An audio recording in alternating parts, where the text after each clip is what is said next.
नमस्कार साथियों, मैं संदीप आपके अपने YouTube चैनल संकल्प विद संदीप में पुनः स्वागत करता हूं। साथियों, लगभग 5 भाग हम लोगों ने देख लिया है, 6 भाग देख लिया है। आज हम लोग शिक्षण में अनुकरणात्मक विधि या अनुकरण विधि को देखेंगे।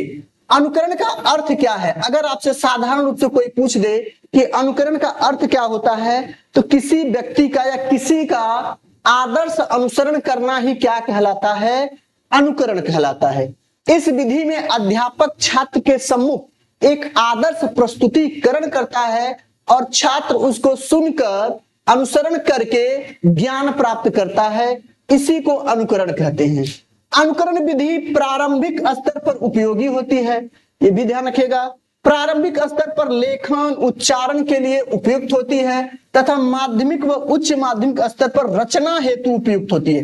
ध्यान रखिएगा, आपसे पूछे कि अनुकरण विधि किस लेवल में उपयुक्त होती है, आदर्श होती है, तो आपका प्राथमिक लेवल पर है। ये ध्यान रखिएगा, प्राथमिक पर है। लेकिन अगर आपसे पूछे कि अनुकरण का प्रयोग रचना हेतु कहाँ किया जाता है, तो रचना हेतु माध्यमिक और उच्च माध्यमिक स्तर पर किया जाता है। यह ध्यान रखिएगा, ये इंपॉर्टेंट रहेगा। ठीक है, आगे देखते हैं इसमें अनुकरण विधि के प्रकार। अनुकरण विधि के कितने प्रकार हैं साथियों, इसके बारे में देख लेते हैं। तो अनुकरण विधि के 3 प्रकार हैं।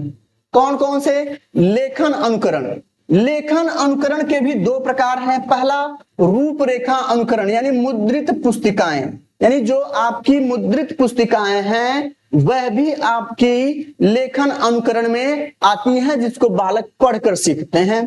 दूसरा है स्वतंत्र अनुकरण। श्यामपट पर या स्लेट पर या अभ्यास पुस्तिका पर अक्षर को लिखकर उसको पढ़ना, अनुकरण करना, यह दूसरी विधि है। यह मुद्रित और यह स्वतंत्र अनुकरण है, यह ध्यान रखिएगा। यहां से प्रश्न आपके बनते हैं। अब बात करें दूसरे में, तो उच्चारण अनुकरण। तो प्राथमिक स्तर पर उच्चारण अनुकरण को महत्व दिया जाता है और अध्यापक पहले आदर्श उच्चारण करेगा, उसके बाद छात्र उसका अनुकरण करेगा। जैसे एक टीचर यानी एक अध्यापक बोलेगा अ से अनार, तो बालक क्या करेगा? इस आदर्श शब्द का क्या करेगा? अनुकरण करेगा। वह भी बोलेगा अ से अनार। तो अ से अनार बोला कैसे? उसने अनुभव करके बोला है। कैसे बोला है? अनुभव करके। अगर बात करें अनुकरण का तीसरा प्रकार कौन सा है, तो रचना अनुकरण। यह माध्यमिक स्तर पर या उच्च माध्यमिक स्तर पर उपयुक्त माना जाता है। इसमें क्या है कि बालक को रचना सिखाने के लिए यह उपयोगी विधि है। इस विधि में जिस प्रकार की भाषा और शैली में रचना करनी है, उसी भाषा शैली पर आधारित रचना, गद्य, पद्य, नाटक आदि को विद्यार्थियों के सम्मुख प्रस्तुत किया जाता है। लेकिन इस विधि को, रचना अनुकरण विधि को पूर्णतः मनोवैज्ञानिक नहीं माना गया है। यह पूर्णतः मनोवैज्ञानिक विधि नहीं है। चूंकि सेम चीजों को कॉपी कर लेना है, इसलिए इसको नहीं माना जाता है। क्या नहीं माना जाता है? मनोवैज्ञानिक विधि नहीं माना जाता है। अब बात करें, तीसरा पॉइंट है कि छात्र दिए हुए विषय पर उसी के अनुरूप रचना करने का प्रयास करते हैं। उदाहरण, होली का लेख बताकर दीपावली का लेख लिखवाना। आप बता देंगे होली पर कोई लेख बता दिए, बोल देंगे बच्चों दिवाली पर इस लेख को इसी तरह लिख के आना है ना।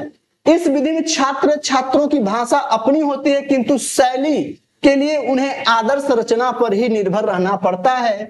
अतः यह विधि माध्यमिक स्तर या उच्च माध्यमिक स्तर की कक्षाओं के लिए उपयुक्त हो सकती है, लेकिन प्राथमिक के लिए नहीं होगी। इसलिए ध्यान दीजिएगा कि रचना विधि पूछेगा कि कौन सी प्राथमिक के लिए उपयुक्त नहीं है, तो रचना विधि प्राथमिक के लिए उपयुक्त नहीं मानी जाती है। यह भी आप ध्यान दीजिएगा। तो साथियों, एक छोटा सा यह टॉपिक था शिक्षण के इस कड़ी में। फिर हम मिलेंगे आपसे। जय हिंद।